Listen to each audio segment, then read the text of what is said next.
Mỹ duyệt thương vụ tiêm kích F-16 gần 6 tỷ đô la cho Philippines.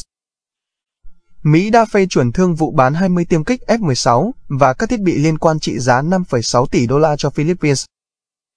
Bộ Ngoại giao Mỹ cho biết, thương vụ bán 20 tiêm kích F-16 cho Philippines sẽ cải thiện an ninh cho một đối tác chiến lược, vốn tiếp tục là lực lượng quan trọng cho sự ổn định chính trị, hòa bình và tiến bộ kinh tế ở Đông Nam Á.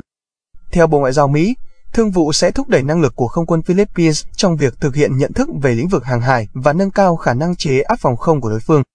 Chính quyền Tổng thống Mỹ Donald Trump đang tìm cách chuyển hướng các nỗ lực quân sự của Washington sang châu Á, đặc biệt là khi căng thẳng ở eo biển Đài Loan gia tăng.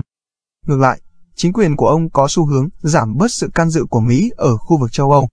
Trong chuyến thăm gần đây tới Manila, Bộ trưởng Quốc phòng Mỹ Pete Hegseth đã cam kết tái lập khả năng răn đe ở khu vực Ấn Độ Dương, Thái Bình Dương. Ngoại trưởng Mỹ Marco Rubio cũng tái khẳng định cam kết quốc phòng của Mỹ đối với Philippines.